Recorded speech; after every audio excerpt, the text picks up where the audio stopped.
ನಮಸ್ಕಾರ, ಕರಾವಳಿ ರುಚಿಗೆ ಸ್ವಾಗತ. ಇವತ್ತಿನ ವಿಡಿಯೋದಲ್ಲಿ ಕುಂದಾಪುರದ ಕಮಲಶಿಲೆ ದೇವಸ್ಥಾನದಲ್ಲಿ ಮಾಡುವಂಥ ತಿಳಿ ಸಾರಿನ ರೆಸಿಪಿಯನ್ನು ಮಾಡಿ ತೋರಿಸ್ತಾ ಇದ್ದೇನೆ.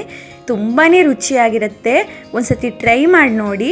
ಇದರ ವಿಶೇಷತೆ ಏನಂದರೆ ಇಲ್ಲಿ ನಾವು ಬೇಳೆನ ಉಪಯೋಗಿಸ್ತಿಲ್ಲ, ಬದಲಾಗಿ ಬೇಳೆ ಕಟ್ಟನ್ನು ಉಪಯೋಗಿಸ್ತಾ ಇದ್ದೇವೆ.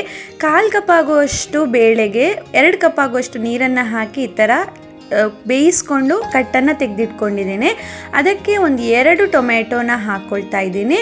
ಹಸಿಮೆಣಸಿನಕಾಯಿ ಖಾರಕ್ಕೆ ಎಷ್ಟು ಬೇಕೋ ಅಷ್ಟು ಹಾಕೋಬೇಕು. ಕರಿಬೇವಿನ ಸೊಪ್ಪು ಒಂದು 2 ಕಡ್ಡಿ ಆಗುವಷ್ಟು ಹಾಕ್ಕೊಳ್ತಾ ಇದ್ದೀನಿ. ಒಂದು ಇಂಚಷ್ಟು ಶುಂಠಿಯನ್ನು ಈ ಥರ ಜಜ್ಜಿ ಹಾಕ್ಕೊಳ್ತಾ ಇದ್ದೀನಿ. ಇದು ಬೇಯ್ತಾ ಇರಲಿ, ಅಷ್ಟರಲ್ಲಿ ಮಸಾಲೆ ಮಾಡ್ಕೊಳ್ಳೋದಕ್ಕೆ ಒಂದು 2 ಚಮಚ ಕೊಬ್ಬರಿ ಎಣ್ಣೆನ ಹಾಕೋಬೇಕು.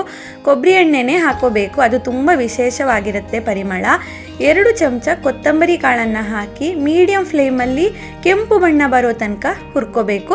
ಅದಕ್ಕೊಂದು 3/4 ಚಮಚ ಆಗುವಷ್ಟು ಮೆಂತ್ಯ ಕಾಳನ್ನು ಹಾಕ್ಕೊಂಡು ಅದನ್ನು ಚೆನ್ನಾಗಿ ಹುರ್ಕೋಬೇಕಾಗತ್ತೆ. ಕೊಬ್ಬರಿ ಎಣ್ಣೆ ಹಾಕೋದ್ರಿಂದ ಘಮ ತುಂಬ ಚೆನ್ನಾಗಿ ಬರುತ್ತೆ. ಇದೇ ಈ ಸಾರಿನ ವಿಶೇಷತೆ. ಒಂದು 2 ಚಮಚ ಆಗುವಷ್ಟು ಜೀರಿಗೆನ ಹಾಕ್ಕೊಂಡು ಚೆನ್ನಾಗಿ ಫ್ರೈ ಮಾಡ್ಕೋಬೇಕು. ನೆನಪಿರಲಿ, ಯಾವುದು ಸೀದೋಗಬಾರ್ದು.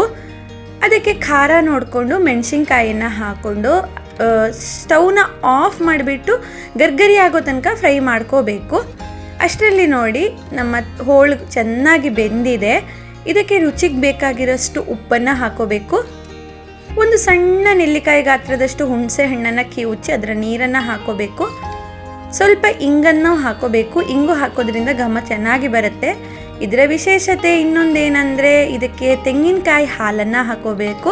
1 ಕಪ್ ಆಗುವಷ್ಟು ತೆಂಗಿನಕಾಯಿಯ ಹಾಲನ್ನು ಹಾಕ್ಕೊಂಡಿದ್ದೇನೆ. ಇದಕ್ಕೆ ಆಗಲೇ ಫ್ರೈ ಮಾಡಿಟ್ಟಿರೋ ಮಸಾಲೆಯನ್ನು ನುಣ್ಣಗೆ ಪುಡಿ ಮಾಡಿಕೊಂಡು ಈ ಸಾರಿಗೆ ಸೇರಿಸ್ಕೊಳ್ಬೇಕು. ಚೆನ್ನಾಗಿ ಕೈಯಾಡ್ತಾ ಕುದಿಸ್ಕೊಳ್ಬೇಕು.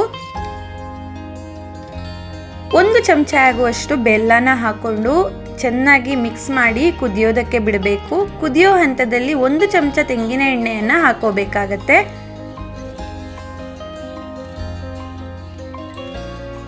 ಮೇಲ್ಗಡೆಯಿಂದ ಸಣ್ಣದಾಗಿ ಹೆಚ್ಚಿರೋ ಕೊತ್ತಂಬರಿ ಸೊಪ್ಪನ್ನು ಹಾಕ್ಕೊಂಡು ಕೊಬ್ಬರಿ ಎಣ್ಣೆಯಲ್ಲಿ ಇಂಗು, ಸಾಸಿವೆ, ಒಣಮೆಣಸಿನ್ಕಾಯಿ, ಕರಿಬೇವಿನ ಸೊಪ್ಪನ್ನು ಹಾಕಿ ಒಗ್ಗರಣೆ ಕೊಟ್ಟರೆ ರುಚಿಯಾಗಿರುವ ಕಮಲಶಿಲೆಯಲ್ಲಿ ಬಡಿಸೋವಂಥ ಸಾರು ರೆಡಿಯಾಗಿ ಹೋಗುತ್ತೆ.